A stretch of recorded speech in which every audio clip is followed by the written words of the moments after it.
Você já deve ter visto isso, ou talvez até vivido algo parecido. Uma menina termina com o cara não porque quer terminar de verdade, mas só para chamar atenção, para ver se ele corre atrás, para testar, para sentir que é importante. E isso hoje é tratado como algo normal. As pessoas brincam com sentimento como se fosse leve. Terminam, voltam, brigam, fazem joguinho emocional. E quem tá dentro disso nem percebe o quanto isso vai cansando com o tempo. No começo parece pequeno, parece só coisa de relacionamento. Parece até que faz parte, mas com o tempo isso começa a pesar, porque você começa a viver em um ambiente instável. Um dia tá tudo bem, no outro já virou problema. Uma hora tem carinho, na outra tem dúvida, segurança, silêncio, e isso vai mexendo com você por dentro. A Bíblia fala algo muito direto sobre isso em Provérbios 4:23. Sobre tudo que se deve guardar, guarda o teu coração, porque dele procedem as fontes da vida. Isso aqui é mais sério do que parece. Guardar o coração não é se fechar, é saber onde você está colocando ele. Porque o que você vive emocionalmente começa a influenciar tudo. Sua paz, suas decisões, sua forma de enxergar as coisas. E quando você entra cedo em algo confuso, você acaba colocando seu coração em um lugar que muda o tempo todo. E isso, aos poucos, começa a te bagunçar por dentro, mesmo que você não perceba na hora. E o problema não é só o que acontece, é o que isso vai causando em você. Você começa a pensar demais. Começa a criar expectativa por coisas pequenas. Começa a esperar mensagem, atenção, resposta. Seu humor começa a depender da outra pessoa. Se responde rápido, você fica bem. Se demora, você já sente. Se muda o jeito, você começa a imaginar coisas. E sem perceber, sua paz já não depende mais de você. Ela depende de alguém. E isso é perigoso, porque você perde o controle da sua própria mente. A Bíblia fala sobre isso em Jeremias 17:9. Enganoso é o coração, mais do que todas as coisas, e desesperadamente corrupto. Quem o conhecerá? Isso mostra que nem tudo que você sente é confiável. Nem toda emoção é verdade. Às vezes você acha que é amor, mas pode ser carência, pode ser apego, pode ser medo de ficar sozinho. E quando você segue só o que sente, sem parar para pensar, você acaba entrando em situações que parecem boas no começo, mas depois te deixam confuso. Por isso muita gente sofre e nem sabe explicar exatamente o motivo. Com o tempo, aquilo que parecia leve começa a mudar. Come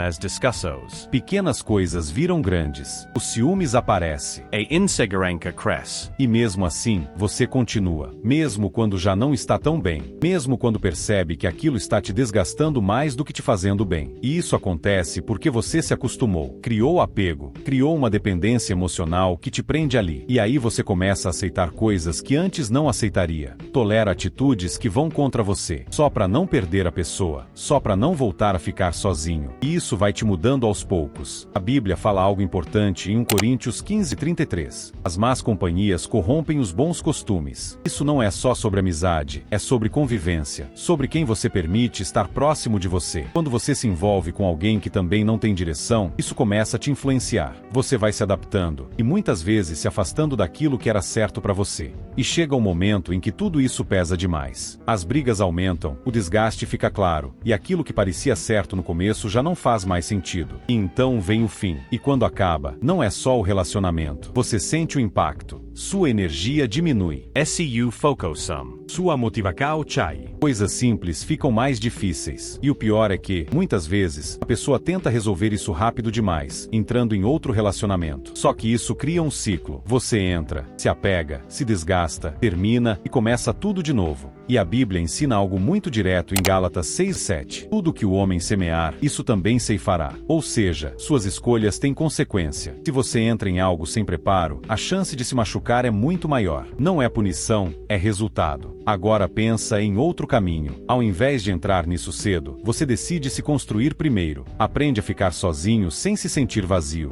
Aprende a controlar suas emoções. Começa a ter direção. E isso muda tudo, porque você para de agir por impulso e começa a agir com consciência. Isso se conecta muito com Mateus 6:33. Buscai primeiro o reino de Deus e a sua justiça, e todas essas coisas vos serão acrescentadas. Isso fala sobre prioridade. Quando você coloca o que é certo em primeiro lugar, o resto vem no tempo certo, inclusive relacionamento. Você não precisa correr atrás disso agora. Precisa se preparar, porque relacionamento não é para preencher vazio, é para somar com alguém que já está bem. E quando você entende isso, você deixa de viver no automático, começa a viver com propósito. E isso muda completamente o rumo da sua vida.